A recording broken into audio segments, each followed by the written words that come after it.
Welcome back to the deep dive. We love tackling those big ideas you're curious about, stripping away the complexity and getting right to the heart of things. hmm Today, we're diving deep into prayer, but maybe not in the way you usually think about it. Right. We're not just talking about ritual. We're looking at prayer as a mechanism for internal alignment, for transformation, really. And we're doing this mainly through the lens of the Sacred Atlantean Brotherhood, kind of using their teachings to pull together some really profound threads. Exactly. And what's immediately striking, I think, is how their perspective challenges that common idea of prayer being, something you do at a set time or place. Yeah, they talk about it as a way of living life. That's the core of it. Mm-hmm. So our mission today is to unpack what that really means and show how this idea of constant internal prayer connects with some ancient and maybe seemingly separate traditions. We're talking biblical texts, the Torah. The Zohar, even Sufi masters. Mhm. The Brotherhood teachings often synthesize these common mystical ideas running through history. Okay, so let's start right there with their big premise. What is it, fundamentally? Fundamentally, for the Sacred Atlantean Brotherhood, true prayer isn't words. It's the total embodiment of your heart's deepest thoughts, your intentions, your attitudes. It's the vibration of your soul. Is that how they put it? That's the concept. Your constant inner state, your disposition, that is the communication you're having with the universe constantly. Wow. Okay, so that immediately shifts things from an action to, well, to your essence. Precisely. It's the difference between, say, saying a prayer and being a prayer. Hmm. There's a key figure in their lineage, Grandmaster Waghira, who put it very clearly. He said something like, true prayer is not a statement uttered. It is a life lived.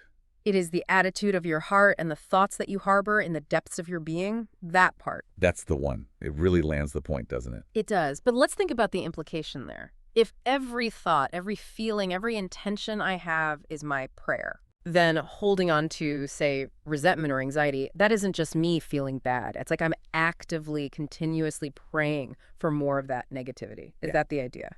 That's exactly how these teachings frame it. Your mind, heart, soul. They're seen as constantly transmitting a frequency, talking to the universe, whether you realize it or not. Automatically. Automatically. Yeah. And if that transmission is rooted in fear or frustration or attachment, well, then that's the content of your prayer stream. So if prayer is this constant attitude and I realize, uh-oh, my current prayer is all frustration, what does the Brotherhood say about fixing that? Is it instant? It's presented as an act of conscious will. The moment you choose consciously to shift your heart's alignment towards, say, divine will or love, you change the signal. Like retuning a radio. Kind of like spiritual physics, yeah. You recalibrate your internal frequency to match a higher one, maybe love, wisdom, peace. And the impact then isn't just feeling better, it's transformative. Deeply transformative. It shapes your very soul, the idea is, to reflect the divine more clearly. It changes you from the inside out. So prayer moves out of the specific building, the specific time slot, Right. and into my commute, my interactions at work, how I react when things go wrong. It's like the operating system running underneath everything. A constant operating system. And true prayer, in this view, is consciously aligning that constant transmission with the divine frequency you want to resonate with. Okay. And you mentioned this connects to other traditions, this focus on the inside, not just the outside show. Yes, absolutely. This emphasis on inward intention over outward performance is a major connecting thread. You see it pop up again and again. Which is fascinating, right? Because you can find this exact tension, inner truth versus outer display, in really ancient texts. Take the biblical view, for example. There's that well-known teaching from Jesus in the Gospel of Matthew. About prayer. Yes, about prayer. Yeah. The focus is absolutely on sincerity. Mm-hmm. He tells people, essentially, don't make a big show of praying on street corners to be seen. Go into your room, close the door. Exactly. Pray to the Father who is unseen. The value is in the unseen, sincere connection, not the public performance. Which, culturally, must have been quite radical then. Public piety was a big deal. A very big deal. So directing people inward to that private, hidden space for genuine connection, that's a major statement about where the real power lies. It's about inner transformation, not optics. And you see a similar vibe in the Torah, too. You do. There's a strong emphasis on internalizing divine connection. Think about that core passage in Deuteronomy. The one about loving God. And the line, these words which I command you this day shall be in your heart. Ah, right, in your heart, not just on your lips or in a scroll somewhere. Precisely. It's not just about knowing the commandments or performing the rituals. They're meant to become part of your inner landscape, a living reality within you that guides everything else. So it's not an external checklist. No. If it's just external, it's finite. You do the task, it's over. But if it's in the heart, it becomes an ongoing state. A constant vibration. Just like the Brotherhood describes it, it's meant to transform the whole person so that your actions naturally flow from that aligned inner state. Okay, so both the biblical and Torah perspectives point towards this inner chamber, this heart space, as the place for real alignment, which leads us to think, okay, what's actually happening in that inner space? Energetically, mystically. So that's where things get even more interesting, especially when you look at mystical traditions, like the Zohar, the foundational text of Jewish mysticism. And what does the Zohar say about prayer? It talks about prayer not just as communication, but as a really powerful spiritual force, like a form of spiritual energy work. Okay, spiritual force. Unpack that a little. The Zohar suggests that prayer, especially with focused intention, maybe even using specific meditative techniques or sacred letters, actually generates spiritual energy. Light forms, sometimes. Just doing something tangible, energetically speaking. Yes. The idea is that prayer actively elevates the soul. It purifies it, draws it closer to the source. It's not just sending a request up. It's an energetic process that cleanses and shifts your own spiritual altitude, you could say. Wow.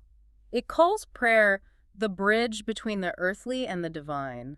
That really captures it, doesn't it? Prayer is this active vibrational pathway. It really does. It changes your vibration, allowing you to cross that bridge. And the Sufis, how do they fit into this picture of inner connection? The Sufi tradition often takes this idea of dissolving the self into the divine even further. For many Sufis, true prayer is about reaching a state of union with the divine presence. Union. That sounds even more intense than just alignment. It is. It's about transcending words altogether, moving into a state where the individual self kind of dissolves into the beloved, into the divine. Like losing your sense of separation. Exactly. It's Yeah. the ultimate internal surrender. Rumi, the great Sufi poet, captures this beautifully. There's that famous line. Which one are you thinking of? Let yourself be silently drawn by the strange pull of what you really love. It will not lead you astray. Yes. That strange pull is the prayer itself, isn't it? Not the asking, but the being drawn. That's the heart of it. The deep yearning, the internal surrender, is the highest form of connection because it bypasses the ego, which is often the source of our misalignment in the first place. When the ego dissolves, only that pure connection remains. That's the ideal, yes. Only the divine frequency. Okay, let's loop back then to the Sacred Atlantean Brotherhood's practical side. If the ultimate goal is this constant high-frequency state, and if real prayer is happening all the time anyway, why do they still teach formal methods? Why bother with mantras, rituals, affirmations? That's a really crucial point. They seem to recognize that while human consciousness drifts, Right. we get pulled off course by everything happening around us. Constantly. So while the essence is internal and continuous, these tools, the mantras, the rituals, they function as like focusing mechanisms. They're ways to intentionally shift our awareness back. To consciously grab the wheel and steer back towards that divine love and wisdom. Exactly. They act like spiritual tuning forks or reset buttons. Okay. So they aren't the prayer itself, but tools to get back into the state of prayer. Precisely. They're technologies for frequency adjustment. So a brotherhood affirmation, for example, might not be about asking for stuff. It might be about embodying a state. Yeah. Something like, I have the active expression of divine love and wisdom flows through my heart. Repeating that isn't just wishful thinking. You're programming yourself. You're consciously instructing your subconscious, your whole being, to emit that specific vibration to align with that state. And the repetition helps maintain it, even when life throws curveballs. Right. The sources say each ritual, each word, acts as a mirror of the transformation within. The outer action reinforces the inner shift. It all seems to come back to that Grandmaster Waxira quote you mentioned earlier. Which ties it all together so well. Prayer is not something done to change the world outside of you. It is something that changes you from within. When you change your consciousness, the world will change with you. That's it. It's the ultimate statement of internal power and responsibility. It really puts the focus back on us, doesn't it? This whole deep dive, it shows this ongoing process, this moment-by-moment calibration. Yeah, every thought, every feeling, every choice becomes an opportunity to live in that alignment, making life itself this continuous dialogue with the divine. So the big takeaway seems to be this incredible consistency across different paths. Definitely. Whether you look at the Atlantean Brotherhood synthesis, or the biblical call to the inner room, or the Zohar's energy work, or the Sufi longing for union. The core power always lies in that deep internal intention, the alignment of the heart. That's the common denominator, the sincerity of your inner state. Which leaves us, and you listening, with a really practical, maybe even challenging thought to sit with. If your thoughts, your feelings, your intentions are your constant prayer, as all these sources suggest. Then what is the unspoken vibration your consciousness is putting out right now, in this moment? And maybe more importantly, what might happen if you consciously chose your prayer attitude, your highest vibration, your most aligned state for just the next hour? And really committed to holding that frequency no matter what happens externally. That commitment, that conscious choice, that's where the real transformation kicks in, according to these teachings. Something powerful to experiment with. Thank you for exploring that with us. Always fascinating. We look forward to our next deep dive together.